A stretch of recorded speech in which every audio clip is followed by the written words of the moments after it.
General बातें हम लोगों ने कर ली थी और इस जनरल बातों पे एक बार की फिर आपको वीडियो क्लास भी मिल जाएगी जिनका छूटा होगा।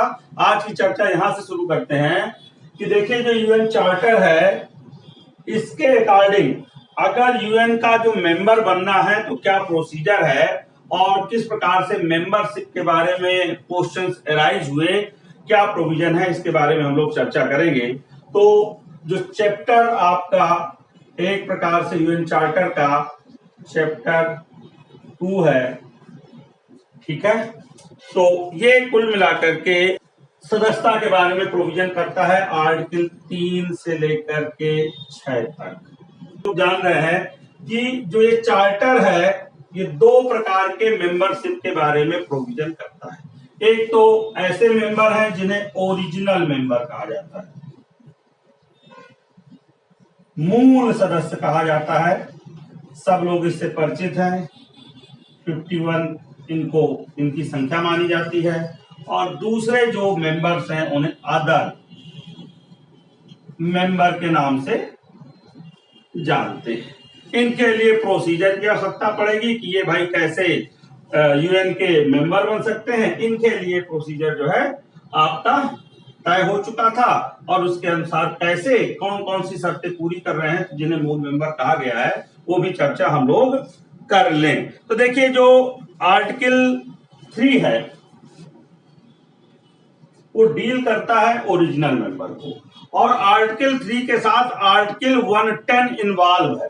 तो एक तरीके से 2 आर्टिकल यहाँ पे डील करते हैं। मूल सदस्यों के बारे में सिर्फ आर्टिकल 3 ही प्रोविजन नहीं करता, क्योंकि आर्टिकल 3 तो कहता है कि भाई 1942 में एक डिक्लेरेशन हुई थी। कहां पे डिक्लेरेशन हुई थी? सैन फ्रांसिस्को में। और फिर जो है यूएन चार्टर भी बनाया गया था, अंतिम तौर पे सहमत हुई थी कहां? सैन फ्रांसिस्को में, ठीक है। और फिर 26 जून 1945 में उसमें साइन भी किए थे लोगों ने उस चार्टर पे। तो जितने लोगों ने उस चार्टर पे साइन किए थे कब? 26 जून, है ना। 2 बातें कहता है कि एक तो यह है कि 1 जनवरी 1942 स्थान क्या देता है? San Francisco. इसमें जो सदस्य इकट्ठा हुए थे, है ना, और इन्होंने कुल मिला के एक डिक्लेरेशन हुआ था, उस पर साइन किया था। ये अबाउट कितने मेंबर थे मैं बता देता हूं, ये लगभग 29 मेंबर थे। 29 सदस्य यहाँ पे इकट्ठा हुए, कहां पे? सैन फ्रांसिस्को में 1 जनवरी 1942 को। और उन लोगों ने एक जो है डिक्लेरेशन पे साइन किया कि हम इस प्रकार की संस्था बनाएंगे जिसका नाम क्या होगा? यूएन होगा, ठीक है। ये काम किया गया 1 जनवरी 1942 को, स्थान था सैन फ्रांसिस्को। ये या आर कोई बात नहीं, यहां नहीं थे तो कोई बात नहीं है। 26 जून 1945 डेटें याद रखनी है, ठीक है।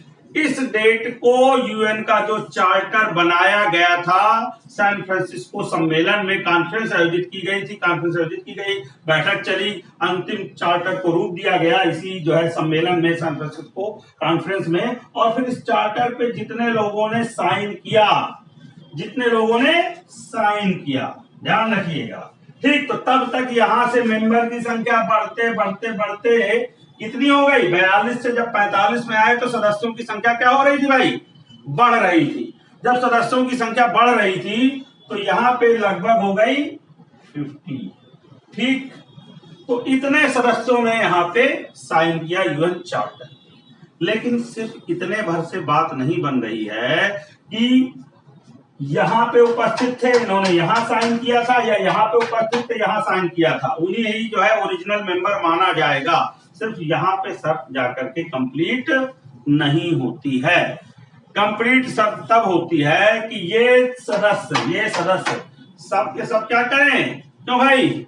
रेटिफाइड करें, है ना। इस अपने कि हम यूएन के मेंबर बन रहे हैं, इस चार्टर को अपने अपने यहाँ रेटिफाइड करवाएं। ये चीज बहुत बड़ी बात है, ठीक है भाई। तो इसके बारे में आर्टिकल 3 में ही प्रोविजन कहा गया है कि अकॉर्डिंग टू आर्टिकल 110 प्रोसीजर क्या है? रेटिफिकेशन का प्रोसीजर क्या है? रेटिफिकेशन का प्रोसीजर जो है इसी आर्टिकल 3 में दिया गया है। रेटिफिकेशन का जो है अनुसमर्थन का, है ना, प्रोसीजर कहां दिया गया है, इसी आर्टिकल 3 में दिया गया है। और कुल मिलाकर के आर्टिकल 3 क्या कहता है कि ये प्रोसीजर कहां दिया गया है, 110 आर्टिकल 110 में, जैसा कि मैंने कहा था 110 कहता है कि क्या प्रोसीजर अपनाया जाएगा जिन लोगों ने साइन कर रखा है 1942 में या फिर यूएन चार्टर में 26 जून 1945 में, उनके लिए क्या और प्रोसीजर होगा रेटिफिकेशन का। तो ये आर्टिकल 110 जो है डील करता है। कैसे होगा, कुल मिलाकर के ऐसे होगा, साफ कहा गया, एक वर्ड यूज किया गया बार बार, एक तो आत्मनिर्णय का सिद्धांत दिया गया, सेल्फ डिक्लेरेशन का यूएन के उद्देश्य में, प्रिंसिपल में, ठीक है। और दूसरी बात, बार बार ये बात कही गई है कि जो नेशन है वो क्या है, सॉवरेन है। ये बात ध्यान रखिएगा, संप्रभु है, अपना निर्णय स्वयं लेंगे। तो वो किस प्रकार से रेटिफिकेशन करेंगे, ये किसके ऊपर छोड़ दिया गया है, राष्ट्रों के ऊपर, सदस्य देशों के ऊपर। तो यूएन चार्टर में हम शामिल हो रहे हैं, हम सदस्य बन रहे हैं, ये अनुसमर्थन यूएन चार्टर को दे रहे हैं, तो इसका प्रोसीजर कौन निश्चित करेगा, उन देशों के जो है संविधान। साफ कहा गया है कि रेटिफिकेशन का प्रोसेस क्या होगा, जैसा उन देशों का संविधान हो उस हिसाब से वो क्या करेंगे, इसको रेटिफाइड करेंगे। ये बड़ी बात है। तो आप इसको लिख लीजिए बड़े शब्दों में कि प्रोसीजर जो रेटिफिकेशन का होगा वो according to constitution of particular nation होगा, ठीक है। मतलब सदस्य राष्ट्रों का जो संविधान इजाजत देगा वही बात जो है शामिल मानी जाएगी। ये बात ध्यान रखिएगा, ठीक है भाई। तो ये चीज जो है क्लियर हो गई यहां तक, ठीक। तो ये तो ओरिजिनल मेंबर की कहानी पूरी हो गई, है ना। ओरिजिनल मेंबर की कहानी में एक कहानी और है, तो आप लोग जानते हो कि ये 50 थे भाई साइन करते समय, फिर ये 51 क्यों हम लोग संख्या मान के चलते हैं। तो बाद में जो है, बाद के समय में क्या जुड़ गया भाई, बाद के समय में आपका पोलैंड जुड़ गया था, इसलिए जो है क्या कहते हैं, पोलैंड को, हाँ पोलैंड जुड़ गया था। तो कुल मिला के बाद के समय में पोलैंड को भी मूल मेंबर मान लिया गया, ठीक। अब इसके बाद इसको ओपन कर दिया गया, ठीक है। इसको, लेकिन इसको ओपन कब किया गया, ध्यान रखिएगा, अभी भी प्रोसीजर हो गए। ओरिजिनल मेंबर में एक चीज अभी और जुड़ रही है, ओरिजिनल मेंबर कब तक माने गए, ठीक है, तब तक माने गए, एक साथ रखी गई कि चलो इतने लोग हो गए। अब इसके बाद कहा गया कि अगर, ठीक है, कौन कौन, अगर जो है कुल मिलाकर के यूएसएसआर, ठीक है, कैसे आएगा ये यूएन चार्टर, कैसे लागू होगा, अगर आपका संयुक्त जो है सोवियत संघ, फ्रांस, अमेरिका और आपका यूनाइटेड किंगडम, 4 देश, ठीक है, प्लस जो है अदर अन्य देश, साथ ही साथ इन 4 का तो नाम लिखा गया, ठीक है, ध्यान रखिएगा, इन 4 का नाम लिखा गया। और साथ ही साथ क्या कहा गया 110 में, इन 4 के अलावा, ये 110 में कहा गया रेटिफिकेशन वाली बात, ठीक है, इन 4 के अलावा क्या कहते हैं, अन्य देश जितने भी सदस्य देश तो हो चुके थे 50 के बाद 51 हो चुके थे, है ना। तो ये सदस्य देश का बहुमत, अर्थात देश अगर अपने अपने संविधान के अकॉर्डिंग, अपने अपने कॉन्स्टिट्यूशन के अकॉर्डिंग रेक्टिफाइड कर देते हैं यूएन चार्टर को, तो फिर ये यूएन चार्टर क्या हो जाएगा, लागू हो जाएगा। और लागू ये शर्त कब पूरी हुई भाई, 24 अक्टूबर 1945।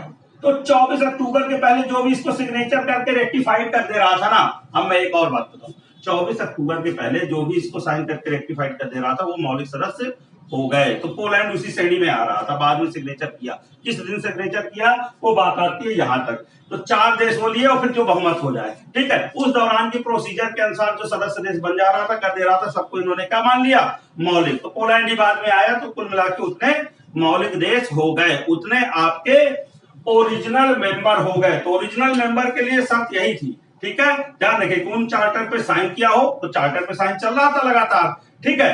तो अब ये सारी बातें जो है क्लियर है। अच्छा एक चीज और बताइए, इसका प्रोसीजर जो है बड़ा जो है, ठीक है, अमेरिका के देख रेख में ये प्रोसीजर चल रहा था। जब लोग जो है अनुसमर्थन कर रहे थे, सदस्य देश जो है रेक्टिफाइड कर रहे थे, तो ये सारी प्रक्रिया किसके देख रेख में हो रही थी, कौन सा वो देश था, किसी को निर्धारित, भाई यूएन तो तब तक बना नहीं था। क्यों भाई, हमारे यहाँ भी जब तक एक तरीके से एक पार्लियामेंट नहीं बनी, महासभा तो बनी नहीं थी, कोई सचिव तो नियुक्त नहीं हुआ था महासचिव, तो कौन इस बात को देख रहा था? जवाब दे भाई। जब रेक्टिफिकेशन का प्रोसीजर चल रहा था, देश जो है अपने अपने यहाँ पारित कर रहे थे अपने कॉन्स्टिट्यूशन के अकॉर्डिंग यूएन चार्टर को, ठीक, तब इस बात को जो है कौन देख रहा था, किसको अथॉरिटी दी गई थी इस सारे प्रोसीजर को कंडक्ट कराए? बताए भाई।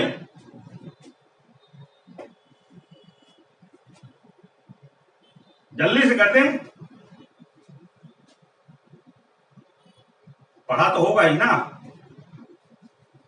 ये जो रेक्टिफिकेशन का प्रोसीजर चल रहा था, UK and US, Ashutosh Pandey बता रहे हैं, और कोई?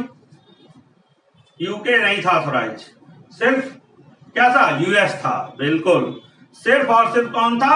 अमेरिका, ठीक है। अमेरिका के देख रेख में सारी प्रक्रिया चल रही थी, सारा अमेरिकन गवर्नमेंट के यहाँ सबको अपने अपने डॉक्यूमेंट जो है भेजने थे कि हाँ भैया हमने अपने यहाँ से क्या कर दिया, अनुसमर्थन जो पत्र है, रेक्टिफिकेशन जो लेटर है, ये सबको अब जो है कहा, किसको भेजना था? सबको भेजना था अमेरिका की गवर्नमेंट के पास, अमेरिका कंट्री नहीं है ना, गवर्नमेंट ऑफ अमेरिका के पास ये जो है रेक्टिफिकेशन लेटर भेजने थे। और कुल मिलाकर के ये कलेक्शन की जिम्मेदारी पूरी उसकी थी। जब ये सब कलेक्ट हो जाने थे तो कहा गया था तब तक कलेक्ट करते रहिए, फिर जैसे ही जनरल सेक्रेटरी नियुक्त हो जाए इसका, महासभा का, तब फिर उसको ये दे दीजिए। तो ये जिम्मेदारी सब किसकी थी? यूएस की थी। और एक बात और लास्ट में, ये जो कुल मिलाकर सारा जो प्रोसीजर था वो कितने लैंग्वेज में हो रहा था? जो ये यूएन चार्टर बना वो कितने लैंग्वेज में बना भाई, यहीं पे बताइए। अब जब 110 की बात कर रहे हैं तो 111 की बात भी कर ले, आर्टिकल 1 की कौन कौन सी लैंग्वेज है यूएन की?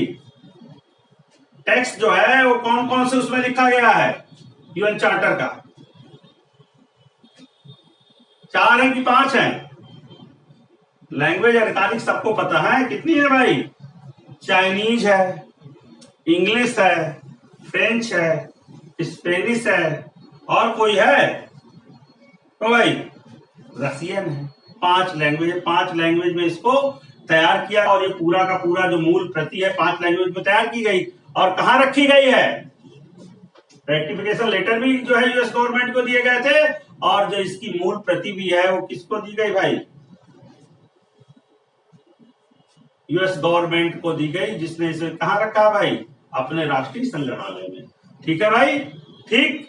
तो ये कुल मिला के अपने राष्ट्रीय अभिलेखागार में, ठीक है। तो एक प्रकार से आप कह सकते हैं सब कुछ यूएस ही शुरुआती दौर से निर्धारित कर रहा था, ठीक है। सो ये ओरिजिनल मेंबर की कहानी यहां तक एक तरीके से चलती है। अब बात आती है आपकी अदर मेंबर की, ठीक। सो अदर मेंबर का प्रोसीजर क्या है, वो आपका आर्टिकल 4 में दिया गया है, और बहुत सिंपल सा प्रोसीजर ये कहा गया है। शर्तें भी कुछ रखी गई है भाई, ठीक है, शर्तें भी रखी गई हैं।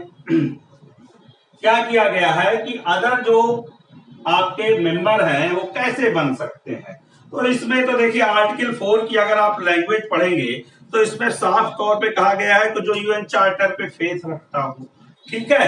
अगर यहाँ की बात करेंगे, सिर्फ जो है आर्टिकल की बात करेंगे, तो इसमें साफ तौर पे कहा गया है कि ऐसे सभी जो है सदस्य जो क्या है, शांति प्रिय है ना, पीसफुल सदस्य है, यूएन चार्टर में जो दी गई फाउंडेशंस हैं उनको जो है एक प्रकार से मान्यता देते हैं, और कुल मिलाकर के जितनी भी बातें हैं यूएन चार्टर की उनको फॉलो करते हैं, तो उन्हें यूएन का मेंबर बनाया जा सकता है। तो इतनी बात, इतनी शर्तें दी गई है, 2-3। शांति प्रियता की एक शर्त दी गई है आर्टिकल में, लेकिन बाद में इन शर्तों को बढ़ाया गया है, निर्धारित किया गया है इंटरनेशनल कोर्ट ऑफ जस्टिस के द्वारा। स्पेसिफाई किया गया है कि हाँ भाई ये शर्तें रहेंगी, ये बाउंडेशन रहेंगी, इसके अकॉर्डिंग जो है क्या कहते हैं आप नए सदस्य लीजिए। गाइडलाइन है एक प्रकार से, बाउंडेशन नहीं कहते इंटरनेशनल कोर्ट ऑफ जस्टिस का, लेकिन ये एक गाइडलाइन है जिसके तहत नए सदस्यों को प्रवेश देना चाहिए। तो गाइडलाइन आप कह दीजिए, शर्तें मुझे नहीं अच्छा वर्ड लग रहा, हालांकि बुक में आपकी कंडीशंस दी गई है।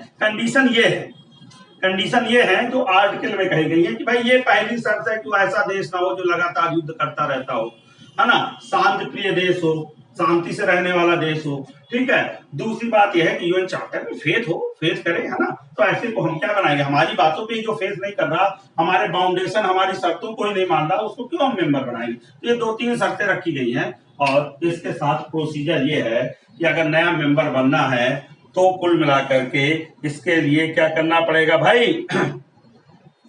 प्रोसीजर क्या होगा, एक रिकमेंडेशन चाहिए होगी, एक रिकमेंडेशन चाहिए होगी, ठीक है भाई।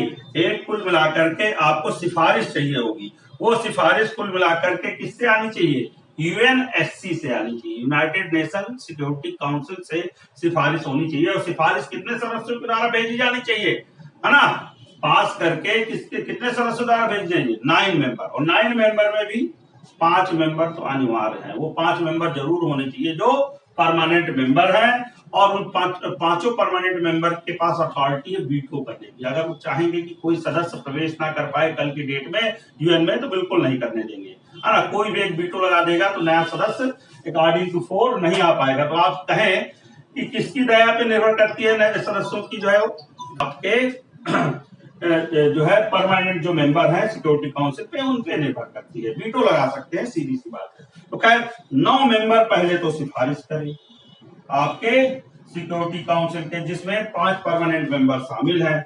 फिर कुल मिलाकर के ये प्रस्ताव प्रपोजल आएगा कहाँ, आपके जनरल असेंबली में। और जनरल असेंबली जितने भी इंपॉर्टेंट मैटर है जब जनरल असेंबली पढ़ेंगे तब एक बार फिर क्लियर हो जाएगा, क्योंकि सदस्यों का प्रवेश एक इंपॉर्टेंट मैटर है।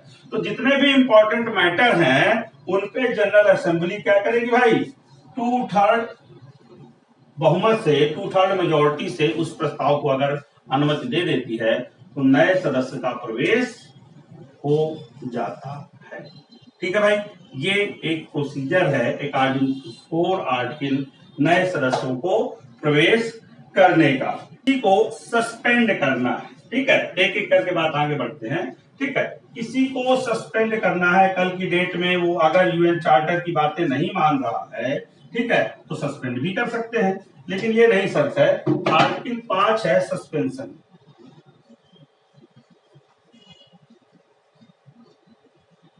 निलंबन, ये साफ तौर पे दिया गया है। तो निलंबन किया जा सकता है किसी भी वर्तमान मेंबर का, ओरिजिनल मेंबर का निलंबन किया जा सकता है कि नहीं भाई। एक नया क्वेश्चन, क्या जो ओरिजिनल मेंबर है उनका सस्पेंशन किया जा सकता है कि नहीं।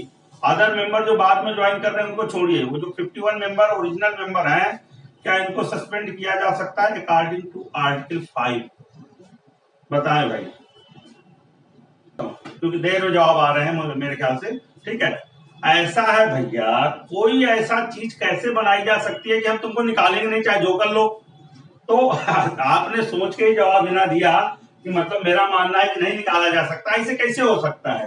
कल की डेट में देखो सीधी सी बात है, कोई भी ऑर्गेनाइजेशन बनता है जो वैधानिक ऑर्गेनाइजेशन है, ठीक है, जो एक लीगल ऑर्गेनाइजेशन है, कैसे उसकी लीगलिटी ही चेक नहीं होती कि अगर कल की डेट में कोई भी मेंबर हो XYZ, भले किसी ने फ्रॉड किया हो, अगर वो उसकी शर्तों को नहीं मानता है, ठीक है, या उसके खिलाफ कोई कार्रवाई हो रही है और उसको क्या कहते हैं, अगर हम मेंबर बनाए रखें, चलो किसी ने कुछ कहा तो मैं देख नहीं पाया, बातें समझिएगा। अभी तक 51 ही है, कम नहीं हुए। हाँ अरे ठीक है भाई, कम तो होंगे, वो तो बहुत वर्स्ट कंडीशन में होते, लेकिन इसका मतलब ये नहीं है। सवाल जो मैं पूछ रहा हूँ उसका ये जवाब नहीं है। सवाल मैं ये पूछ रहा हूँ, क्या अकॉर्डिंग आर्टिकल 5 के अनुसार जो ओरिजिनल मेंबर है, जानबूझ के मैंने क्वेश्चन बनाया है क्योंकि आप देखिए अभी कंफ्यूज हो गए, जो ओरिजिनल मेंबर हैं क्या उनके खिलाफ कार्रवाई की जा सकती है नहीं, मीन्स उनको सस्पेंड किया जा सकता है कि नहीं, और कल की डेट में आर्टिकल 6 के अनुसार उनको रिमूव किया जा सकता है कि नहीं, उनकी सदस्यता समाप्त की जा सकती है कि नहीं। मैंने तो इतना आगे बढ़ा दिया, तो इसका जवाब है यस। इसका जवाब क्या है, यस। क्योंकि कोई भी ऐसा ऑर्गेनाइजेशन जो कानून पर आधारित है, भले ये इंटरनेशनल कानून पर आधारित है आपका यूनाइटेड नेशन, ऐसा हो ही नहीं सकता कि उसमें जो है इतनी रिजिडिटी हो कि जिन्होंने बनाया है उनको तो निकाल ही नहीं सकते हो। ऐसे फिर कैसे बनेगा भाई। सारे के सारे नेशंस क्या है, सॉवरेन है, सबने स्वीकार तभी किया होगा। अगर ये चीजें स्वीकार कर ले कि 50 के 50 से तो हमेशा रह जाएंगे, चाहे जो जितनी मनमानी कर ले, है ना, तब तो हो गया काम भाई। तो ऐसा नहीं है, ओरिजिनल भी निकाले जा सकते हैं, ठीक है, ओरिजिनल भी सस्पेंड किए जा सकते हैं अकॉर्डिंग टू आर्टिकल 5, ठीक है, सस्पेंड किए जा सकते हैं अकॉर्डिंग टू आर्टिकल 6, क्या किए जा सकते हैं, रिमूव किए जा सकते हैं। ये क्लियर कर लीजिएगा, कभी जो है मतलब इस पे जो है कंफ्यूज मत होइएगा, ठीक है, क्योंकि बात जो है हर बात लिखी नहीं होती है, जानबूझ के जो लिखी नहीं होती वहां से क्वेश्चन कई बार ही बना दिए जाते हैं, ठीक है भाई। एक बात और नहीं लिखी है, फिर इसको और डिटेल में चलेंगे। एक बात और नहीं लिखी हुई है, एक बात नहीं लिखी हुई है कि अगर कल की डेट में हमारी इच्छा कर गई कि हम आपके ऑर्गेनाइजेशन के मेंबर नहीं रहना चाहते भाई, तो हम अपनी सदस्यता वापस ले लें। इसके बारे में भी यूएन चार्टर में कुछ भी नहीं लिखा हुआ। जैसे ओरिजिनल मेंबर के खिलाफ या इनके खिलाफ कैसे कार्रवाई होगी स्पष्टता नहीं है, ठीक है। ये सब बातें जो है स्पष्ट की जाती है, कब जब स्पष्ट नहीं होता तो कहां मामला लेके जाता है यूएन। तो भाई कोई बात बहुत स्पष्ट नहीं होती तो कहां लेके जाता है, बताएं भाई, कहा जाता है भाई। अगर यूएन चार्टर की कोई बात अभी बताऊंगा, सदस्यता के बारे में एक समस्या हुई थी तो बार बार कहां गए, किस ऑर्गेनाइजेशन के पास गए, उस ऑर्गेनाइजेशन का नाम है, उस ऑर्गन का नाम है, यूएन का ही ऑर्गन है, उस ऑर्गन का नाम है international court of justice, ICJ. Very good, ठीक है। अगर कोई भी इस प्रकार के प्रश्न आता है जो क्लियर नहीं है, अरे भाई हमारे यहाँ संविधान के मामला कोई क्लियर नहीं होता, कोई आर्टिकल क्लियर नहीं होता तो कहां जाते हो भाई बताओ, सुप्रीम कोर्ट जाते हो, ठीक है। और सुप्रीम कोर्ट किसकी सहायता लेता है, सुप्रीम कोर्ट किसकी सहायता लेता है संविधान के निर्वाचन में, इलेक्शन में, किसकी लेता है भाई, प्रियम्बल की, ठीक है, प्रियम्बल की लेता है। इसी प्रकार से इंटरनेशनल कोर्ट ऑफ जो जस्टिस है किसकी सहायता लेता है, प्रियम्बल की, ध्यान रखना इस बात को, ठीक है। उसका ये महत्व है, वो प्रियम्बल सिर्फ लिखने भर की बात नहीं है यूएन की, ठीक है, उसका भी सहायता ली जाती है कि आखिरकार वो क्या है, कैसे स्टैब्लिश करना चाहता था, वहां भी उद्देश्य है, ठीक। सो मैं यही बात बता रहा हूं, ये बात क्लियर की गई है आईसीजे की, चाहे ओरिजिनल मेंबर हो चाहे बाद वाले मेंबर हो, सबके खिलाफ कार्रवाई की जा सकती है, सस्पेंशन वाली और आपके रिमूवल वाली। एक बात क्लियर कर लीजिए। दूसरी बात ये क्लियर कर लीजिए कि विड्रॉवल वाला जो प्रोसीजर है वो आपका दिया हुआ था किसमें, इसके पहले संगठन, यूएन के पहले संगठन क्या बना था भाई, ना कौन सा संगठन बना था भाई, लीग ऑफ नेशन, क्यों भाई, ठीक। तो कुल मिलाकर के उस संगठन में तो विड्रॉवल का प्रोसीजर दिया हुआ था राष्ट्र संघ में, लेकिन कुल मिलाकर के इसमें नहीं दिया गया है स्पष्ट प्रोविजन, ठीक, कि अगर किसी को कल को विड्रॉवल करना है, कहना है कि नहीं अब हम इस संगठन के मेंबर नहीं रहेंगे, तो इसके बारे में यूएन चार्टर में एक भी शब्द क्लियर नहीं कहा गया है। तो इस बारे में स्पष्ट मान लिया गया है भाई। क्यों ये नहीं किया गया है, उसके पीछे रीजन है, रीजन में जाना पड़ेगा भाई। साफ तौर पे कहा गया है कि हर स्टेट अपने आप में जो भी यूएन का मेंबर है वो क्या है, सॉवरेन है, संप्रभु है, तो कम से कम उतना तो उसको अधिकार दो कि मुझे सदस्य रहना है या नहीं रहना। यहां भी नियम लगाओगे, ठीक है। वहां तो एक डिसिप्लिनरी एक्शन की बात आती है कि अगर आप हमारी बात नहीं मानोगे तो हम रिमूव कर देंगे, आप हमारी बात नहीं करोगे तो हम सस्पेंड कर देंगे, वो तो डिसिप्लिनरी एक्शन होता है हर ऑर्गेनाइजेशन में। लेकिन मुझे रहना है, या जबरदस्ती थोड़ी ना रख लोगे किसी को, तो मुझे रहना है या नहीं रहना है, ये बात किस सिद्धांत से जो है ड्राइव हो रहा है, आपकी प्रिंसिपल ऑफ सॉलिडिटी, ठीक है, प्रिंसिपल ऑफ जो है सेल्फ डिक्लेरेशन, ठीक। सो कुल मिलाकर के ये दो प्रिंसिपल गवर्न करते हैं कि भाई जो विड्रॉवल वाला सारा काम है किसके ऊपर छोड़ दो, किसके ऊपर छोड़ दो भाई, सदस्य देश के ऊपर छोड़ दो। कल को अगर इसकी इच्छा नहीं होगी तो हट जाएगा, और दूसरा ये है कल को इसकी इच्छा होगी तो फिर से आ जाएगा। हम कौन, ठीक है, अगर हमारी शर्तें मानने के लिए ये फिर से तैयार हो जाएगा तो आ जाए। तो एक प्रकार से कोई अगर रिमूव भी हो जाता है ना, मतलब सॉरी कोई अपने आप से कह देता है कि मैं भैया मैं मेंबर नहीं रहूंगा, तो जब तक उसको रिमूव ना किया जाए, सस्पेंड ना किया जाए, तो कभी भी वापस लौट सकता है। समझिएगा इस बात को। फिर आगे चलेंगे। मैं ये कह रहा हूं कि जो भी मेंबर अगर अपने आप विड्रॉ कर लेता अपनी मेंबरशिप को, तो वो जब चाहे तब वापस आ सकता है, बशर्ते उसको सस्पेंड ना किया गया हो और रिमूवल की जो प्रोसीजर है वो ना किया गया हो, तो कभी भी वापस आ सकता है। ये बात ध्यान रखिए, ठीक है। तो ये नोट कर लीजिए विड्रॉवल के बारे में, ठीक है भाई। भाई इंडोनेशिया का एक उदाहरण है कि उसने अपने आप को अलग कर लिया, फिर कुछ दिन बाद फिर से ज्वाइन कर लिया। इसी प्रकार से चले यूएन में तो फिर भी कम हुआ है। यूएन के जितने भी ऑर्गन्स हैं, है ना, यूनेस्को हो जाए, कोई भी हो जाए, है ना, तो WHO हो जाए, इससे जो है जो इसके जो सदस्य देश है वो हमेशा कहते हैं भैया आज की डेट में हम इसके सदस्य नहीं रहना चाहते, हम अपनी संस्था वापस लेते हैं, और फिर कुछ दिनों बाद ज्वाइन कर लेते हैं। ठीक है, सो कुल मिलाकर के जो विड्रॉवल वाला प्रोसीजर है वो स्वैच्छिक है। विड्रॉवल वाला प्रोसीजर के बारे में मेरा अपना क्या कहना है, कोई ये इस आधार पे अलग हो जाएगा। इस किताबों में जानबूझ के कंफ्यूजन क्रिएट किया जाता है ना। कपूर साहब इसमें लिखा है अरे वो इस आधार पे वापस ले सकता है अगर वो जो है उसके जो है वो शांति प्रिय ना रह गया हो यूएन, या यूएन की बात वो ना मान रहा हो, ये सब छोड़ दीजिए। सीधा लैंग्वेज क्या है, सीधी लैंग्वेज है स्वैच्छिक। सीधी लैंग्वेज क्या है, स्वैच्छिक है। मतलब जो सदस्य देश हैं उनकी इच्छा पे डिपेंड करेगा कि उसको मेंबर बने रहना है या नहीं बने रहना है। ये बात ध्यान से जो है रख लीजिएगा। ठीक है, टोटल जो है किस सिद्धांत से गवर्न हो रहा है, मैं सिद्धांत बता ही चुका। जब आप सवरेन हो तो आप निश्चय करोगे कि मुझे मेंबर रहना है या नहीं रहना। और अगर आपको रिमूवल नहीं किया गया, सस्पेंशन नहीं किया गया, आपने सदस्यता वापस भी ले लिया, विड्रॉ भी कर लिया है, तो आप फिर जब आपकी इच्छा होगी तब अपनी इच्छा से फिर से आप मेंबर बन सकते हो उस ऑर्गेनाइजेशन के। ठीक, अब हम फिर से लौटते हैं किस पे, आपके क्या कहते हैं मेंबरशिप पे। ठीक है, कि अगर अकॉर्डिंग टू आर्टिकल 4 किसी को मेंबर जो है बनना है तो प्रोसीजर तो मैंने बता ही दिया कि भाई आपको यूनाइटेड सिक्योरिटी काउंसिल से क्या करना पड़ेगा, एक जो है प्रपोजल आएगा। वो प्रपोजल कहां पहुंचेगा, वो प्रपोजल जो है कुल मिला के पहुंचेगा महासभा में, जनरल असेंबली में, वहां 2/3 मेजोरिटी से पास हो जाएगा तो आप मेंबर बन जाओगे। अब बात जो है इस पे उठी कि शर्तें कौन कौन सी रखी जाए। तो कपूर साहब की किताब तो सबके पास है भाई, 5 शर्तें उन्होंने जो है लिख रखी हैं। ठीक है भाई, 5 शर्तें लिख रखी है। तो वो 5 शर्तें में एक शर्त उन्होंने लिख रखी है कि कम से कम नेशन तो हो, कम से कम जिस राष्ट्र को आप शामिल कर रहे हो वो क्या हो भाई, नेशन की परिभाषा में, राष्ट्र की परिभाषा में, राज्य की परिभाषा में, नेशन कह रहे स्टेट की परिभाषा में क्या हो भाई। नेशन तो एक जो है क्या है भाई, नेशन और स्टेट के बीच में क्या अंतर है, what is the difference in between nation and state, है ना। स्टेट की अपनी क्या है भाई, परिभाषा है। स्टेट क्या है, भौगोलिक तथ्य है, राजनैतिक तथ्य है। ठीक है भाई, एक प्रकार से पॉलिटिकल टर्म है, एक प्रकार से जियोग्राफिकल टर्म है।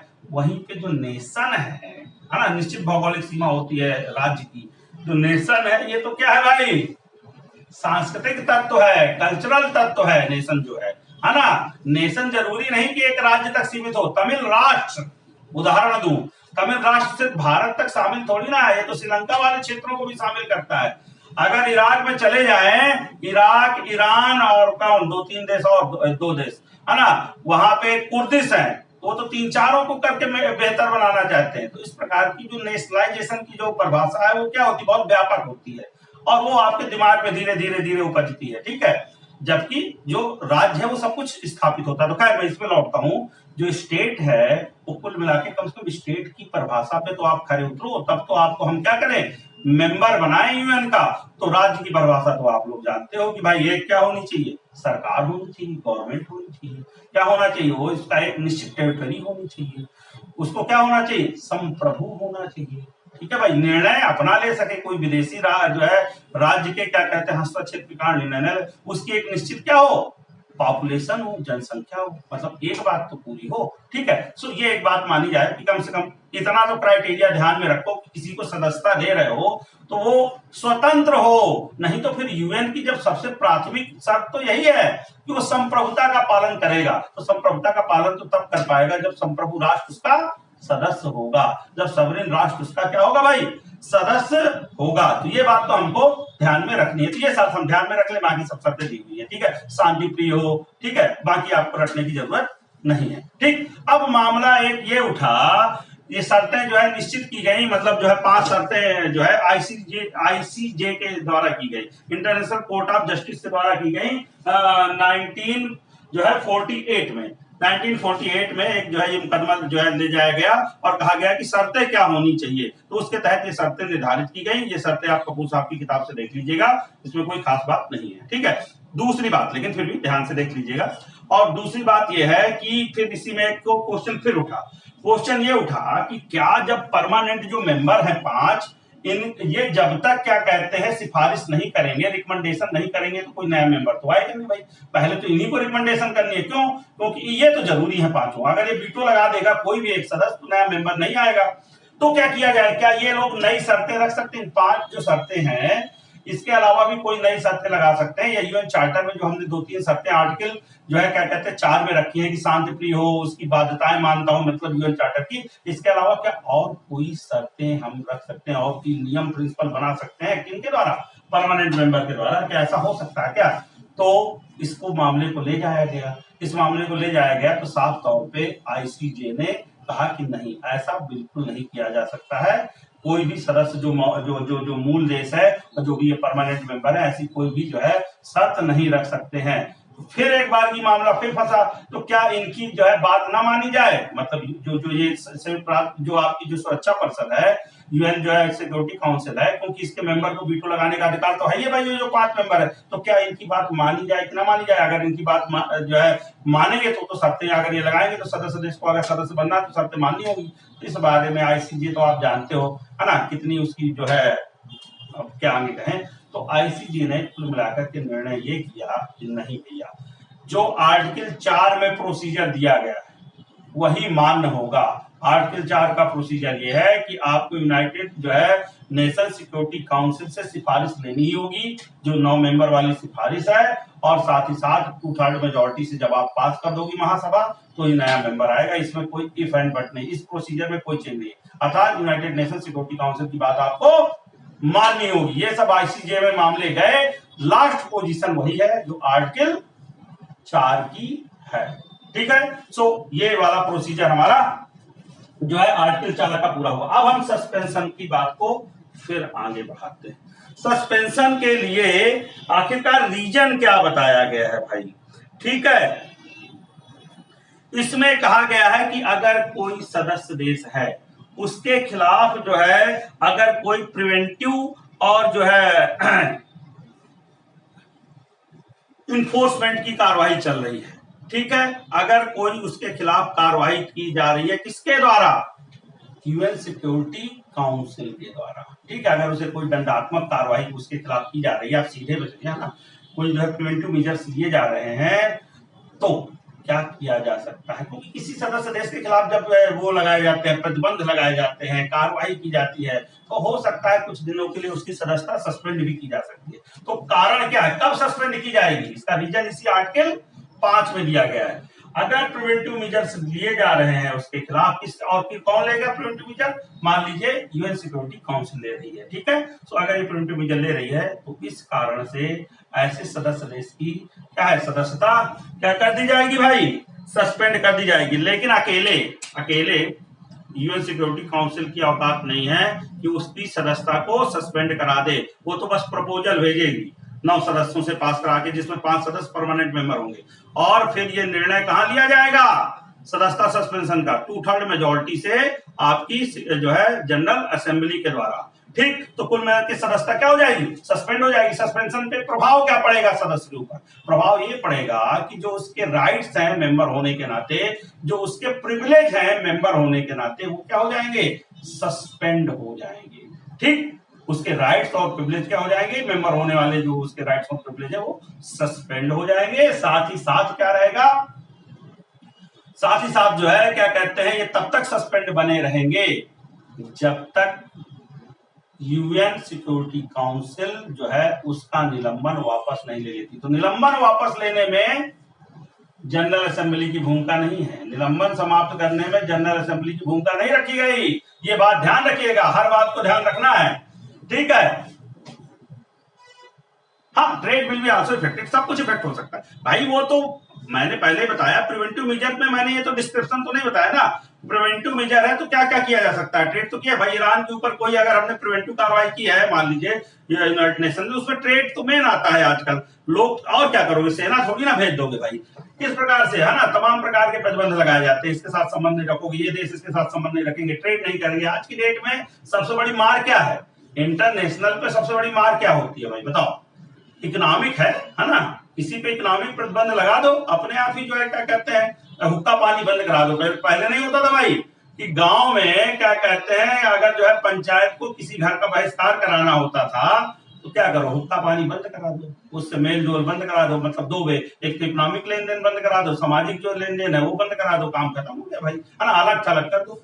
ठीक, तो खैर इस बात को आगे बढ़ाते हैं कि सस्पेंशन जो है में रीजन क्या है कि जब उस पर ध्यान रखिएगा, जो है सिक्योरिटी काउंसिल प्रिवेंटिव कोई मेजर ले रही हो, है ना, कोई इन्फोर्समेंट वाली कार्रवाई कर रही हो, है ना, तो सस्पेंशन किया जा सकता है। लेकिन सस्पेंशन करने के लिए हमें जो है महासभा की भी अनुमति चाहिए 2/3 मेजोरिटी के साथ। लेकिन सस्पेंशन वापस लेना हो, अगर सस्पेंशन वापस लेना हो तो कुल मिलाकर के आपका क्या हो जाएगा, सस्पेंशन वापस लेने में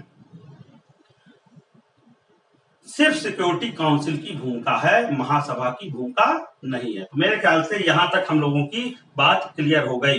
प्रभाव भी मैंने बता दिया कि प्रभाव क्या पड़ेगा। ठीक है भाई, अधिकार प्रिविलेज जो भी उसके बनते होंगे प्रिविलेज है ना, वो सब सस्पेंड हो जाएंगे। अब इसको मैं डिस्क्राइब थोड़ी ना कर रहा हूँ, ठीक है ना, डिस्क्राइब करने की कोई जरूरत क्या क्या हो जाएगा, क्या क्या नहीं हो जाएगा। अब बात है आर्टिकल 6 की। ठीक है, किसी को एक्सपेल करना हो, किसी को रिमूव करना हो, तो वही काम एक्सपेल करने के लिए क्या करना पड़ेगा भाई, कुल मिलाकर के सेम काम रहेगा। आपका सिक्योरिटी काउंसिल से एक क्या भेजना पड़ेगा, प्रपोजल भेजना पड़ेगा। यह प्रपोजल जो है वही 9 सदस्य वाला होगा, और फिर कुल मिलाकर के ये कहां जाएगा, जनरल असेंबली में जाएगा, 2/3 मेजोरिटी से पास हो जाएगा तो एक्सपेल कर देंगे।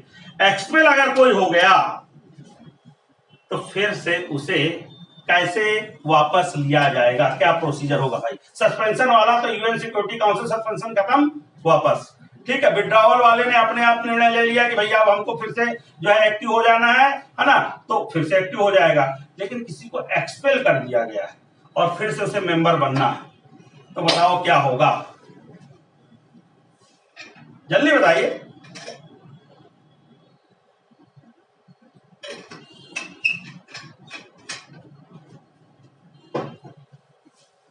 हाँ, वेरी गुड। आर्टिकल 4 के अनुसार फिर से प्रोसीजर होगा, है ना, फिर पूरा प्रोसीजर अपनाया जाएगा, तभी वो मेंबर बन पाएगा। तो किसी को जो आर्टिकल 6 के तहत जो है हटाया जाएगा वो एक बड़ा पनिशमेंट होगा, है ना, फिर पूरा वही काम करना होगा। उसे अगर शामिल होना है तो फिर अन्य विनय करना होगा, फिर जो परमानेंट मेंबर है उनकी सहायता लेनी पड़ेगी, तभी वापस आ पाएगा, नहीं तो वापस नहीं आ पाएगा। ठीक है भाई, और रीजन क्या है, एक्सपेल किया जाएगा तो व्हाट इज द रीजन, तो रीजन सिर्फ सिंपल सा ये है कि अगर वो बार बार वायलेशन करता है यूएन चार्टर का, बार बार वायलेशन करता है यूएन चार्टर का, तो उसको रिमूव किया जा सकता है। ठीक है भाई, ये बात कंप्लीट हो गई कि नहीं भाई, ये बात कंप्लीट हो गई तक। अब बात को आगे बढ़ाते हैं, अमेंडमेंट पे आइए।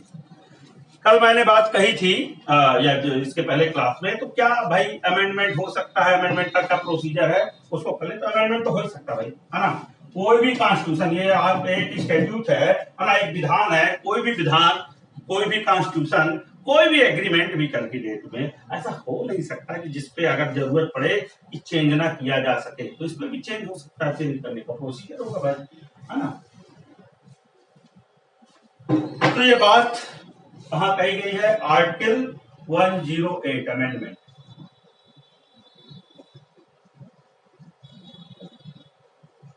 ठीक है, 108 है, ये डील करता है अमेंडमेंट को, कि यूएन चार्टर में कैसे अमेंडमेंट हो सकता है। ठीक है, तो कैसे अमेंडमेंट हो सकता है इसके बारे में पहले सिंपल सिंपल समझ लें। एक बात, अमेंडमेंट कौन लेकर के आ सकता है, तो भाई अमेंडमेंट कौन लाएगा, अकॉर्डिंग टू आर्टिकल 108, कोई भी member, any member of union. कौन अमेंडमेंट ला सकता है, कोई भी सदस्य। ठीक है, ध्यान रखिए, लेकिन लाने भर से थोड़ी ना चलेगा अमेंडमेंट, अमेंडमेंट तो पास होना, एडॉप्ट, जब तक एडॉप्ट नहीं किया जाएगा किसके द्वारा, जनरल असेंबली के द्वारा, तब तक इस पर डिस्कशन नहीं शुरू होगा। ठीक है, तो एडॉप्ट कैसे होगा, by 2/3 majority of general assembly. ठीक है, एडॉप्ट वर्ड ध्यान रखिएगा। ठीक, अब मान लीजिए उसने ग्रहित कर लिया, इसको फिर डिस्कशन शुरू होगा। डिस्कशन के बाद अगर ये पास किया गया, या इसको एक वर्ड और कह सकते हैं रेक्टिफाइड किया गया, वो ज्यादा अच्छा है, रेक्टिफाइड किया गया, ठीक है, रेक्टिफाइड कर दिया। जनरल असेंबली के 2/3 majority plus plus plus plus, इसमें इंक्लूड रहेंगे प्लस, ठीक है, इसमें शामिल रहेंगे आपके सारे के सारे सदस्य, किसके, इस 2/3 मेजॉरिटी में, सिक्योरिटी काउंसिल के ऑल मेंबर, नाउ नहीं, साथ बात नहीं, ऑल मेंबर, तभी अमेंडमेंट होगा, नहीं तो अमेंडमेंट नहीं होगा। मैंने क्या बताया, सिंपल फॉर्म में समझाने का काम करता हूं।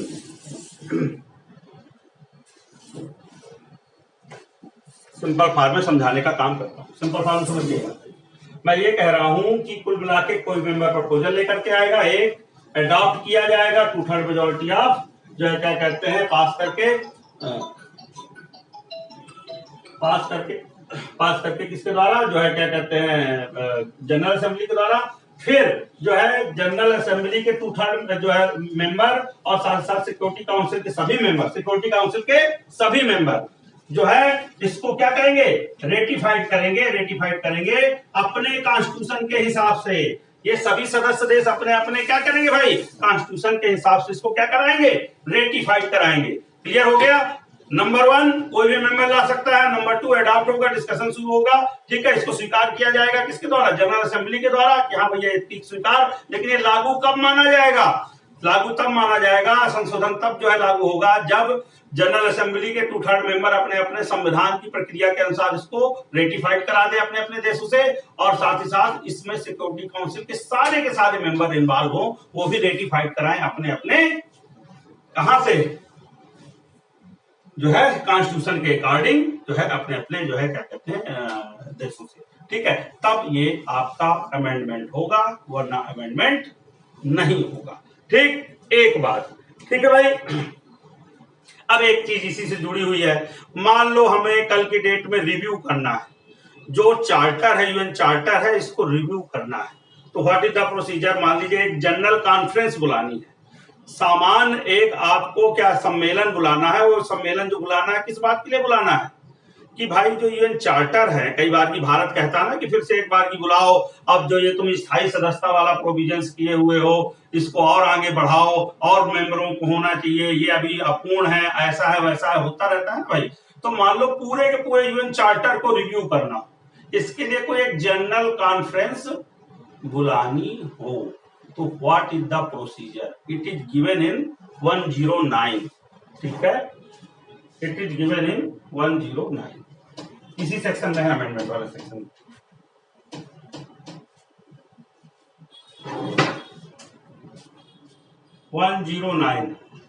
ये किस चीज को डील करता है भाई, ये डील करता है आपके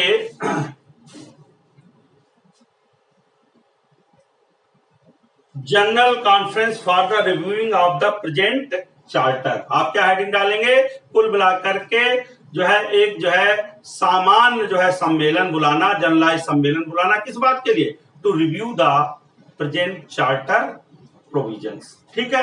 ये आपका 109 की हेडिंग है। इसके लिए प्रोसेस कुल मिलाकर के ये है कि अगर ऐसी जनरल कॉन्फ्रेंस बुलानी है तो इसको बुलाने के लिए जो है प्रपोजल पास करना पड़ेगा by 2/3 majority of general assembly plus 9 member जो है सिक्योरिटी काउंसिल के, जिसमें परमानेंट काउंसिल के मेंबर शामिल होंगे, ठीक है। तो कुल मिलाकर के ये जो है जो परमानेंट मेंबर है वो शामिल होंगे सिक्योरिटी काउंसिल के 9 में से, और जो जनरल असेंबली के 2/3 ये लोग मिल करके एक प्रपोजल पास करेंगे। तो इस प्रकार का क्या बुलाया जा सकता है, एक जो है जनरल कॉन्फ्रेंस बुलाई जा सकती है, इस बात के लिए रिव्यू द प्रेजेंट चार्टर, ठीक है, ये काम किया जा सकता है, ठीक।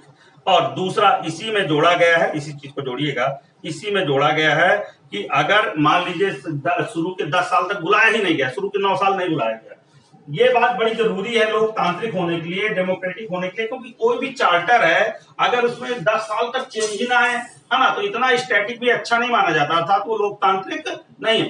कोई भी स्टैट्यूट, कोई भी संविधान पता चले उसमें कभी कोई चेंज ही नहीं हुआ, तो मतलब क्या है, कोई रुचि नहीं ले रहा है, ठीक है, मतलब वो डायनेमिक नहीं है ना। तो अगर डायनेमिक नहीं है तो सब चिंता की बात है, ठीक है। तो इसलिए इसी में प्रोविजन किया गया है 109 में ही कि अगर बाय द वे 10 साल तक, है ना, 9 साल तक ऐसी कॉन्फ्रेंस कोई नहीं बुलाई गई, तो 10वें साल में ऑटोमेटिक ऐसी कॉन्फ्रेंस बुलाई जाएगी, ऑटोमेटिक ऐसी कॉन्फ्रेंस बुलाई जाएगी, मतलब कार्य सूची में रखा जाएगा, जनरल असेंबली के वर्किंग प्रोसीजर में रखा जाएगा कि इस प्रकार की कोई जनरल कॉन्फ्रेंस बुलाई जाएगी। अगर 9 साल तक नहीं बुलाई गई है तो अब चूंकि बुलाई गई थी तो इसलिए इसका कोई बहुत बड़ा मतलब नहीं है, ठीक है। और उसमें यह है कि बुलाने के लिए तो कार्य समिति में होगा, और बुलाई कैसे जाएगी, सिंपल प्रोसीजर है, सिर्फ जनरल असेंबली के 1/2 + 1 अर्थात बहुमत से, साधारण बहुमत से ऐसी बैठक जो है बुला ली जाएगी, ठीक है भाई। अब समझिए जो है क्या कहते हैं संशोधनों के बारे में। तो संशोधन के बारे में जो अमेंडमेंट हुए हैं, अब मैं प्रेजेंट में बात कर रहा हूं, जो अमेंडमेंट हुए हैं अब आपको इसकी लिस्ट अपने आप से घर में पढ़नी है, ठीक है। कोई दिक्कत होगी तो मैं लिस्ट दे दूंगा कि अब तक यूएन चार्टर में कितनी बारगी अमेंडमेंट हुए हैं और क्या महत्वपूर्ण अमेंडमेंट हुए हैं। जरा जो है कपूर साहब की किताब में पढ़ लीजिएगा, दिया हुआ है, ठीक है। जो महत्वपूर्ण है, ज्यादा आते नहीं है लेकिन थोड़ी थोड़ी बात आ सकती है, तो अमेंडमेंट पढ़ लीजिएगा, या आप चले जाएंगे जो है गूगल पे और डाल देंगे important amendment in UN charter, ठीक है, तो भी निकल आएगा। तो ये तो फैक्ट की बात है, इसको कर लीजिएगा। तो आज की क्लास यहीं तक हुई। अब अगली जो क्लास है, समझिएगा, अगली जो क्लास है वो हमारी शुरू हो जाएगी आर्गन्स पे, ठीक है। किस पे शुरू हो जाएगी?